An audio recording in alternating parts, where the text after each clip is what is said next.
কুমারঘাট ব্লকের অধীন পশ্চিম কাঞ্চনবাড়িতে যাত্রা শুরু করল স্ব-সহায়ক দলের নতুন শাখা। মঙ্গলবার পশ্চিম কাঞ্চনবাড়িতে এক অনুষ্ঠানের মধ্য দিয়ে অগ্রগতি এইচএসজির নতুন গ্রাম সংস্থার উদ্বোধন করেন ঊনকোটি জেলা পরিষদের সভাধিপতি অমলেন্দু দাস। উপস্থিত ছিলেন স্থানীয় গ্রাম প্রধান Suman Das, block mission coordinator Ambika বিশ্বাস সহ অন্যান্যরা। অনুষ্ঠানে আলোচনা রাখতে গিয়ে জেলা সভাধিপতি বলেন, রাজ্যের স্ব-সহায়ক দলগুলোকে কাজে লাগিয়ে রাজ্যের সার্বিক উন্নয়নে জোর দিচ্ছে বর্তমান সরকার। তিনি অভিযোগ করেন, রাজ্যের স্ব-সহায়ক দলগুলোকে আগে বঞ্চিত করে রাখা হতো, কিন্তু বর্তমান সরকার এসবের দিকে জোর দিচ্ছেন।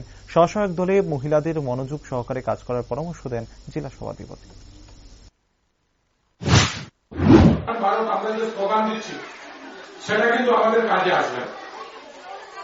আমরা যদি এই ঘরের মহিলাদেরকে কাজে না লাগাতে পারি, ওদেরকে যদি রোজগারি করে না তুলতে পারি, তাহলে আমাদের স্লোগান কোনো কাজে আসবে না।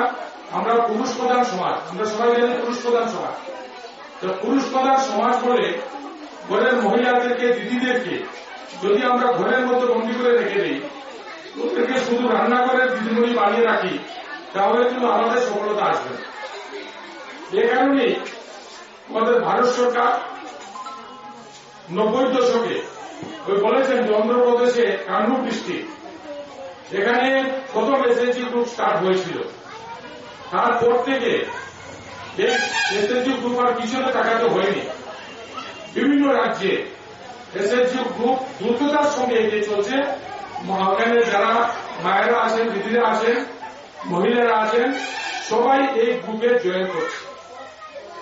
আমাদের ত্রিপুরা রাজ্যেও এসএইচজি গ্রুপ হয়েছে, অনেকদিন হয়েছে, কিন্তু সঠিক পরিচালনার অভাবে, সঠিক দিশা নির্দেশনার অভাবে সেই গ্রুপগুলো এতদিন গ্রোথ করতে পারে। গ্রুপ বেরিয়ে আসেনি।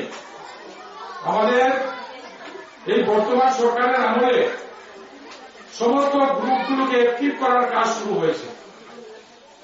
400 কোটি টাকা গ্রুপের জন্য রাখা হয়েছে, ফান্ডিং এর ব্যবস্থা করা হয়েছে।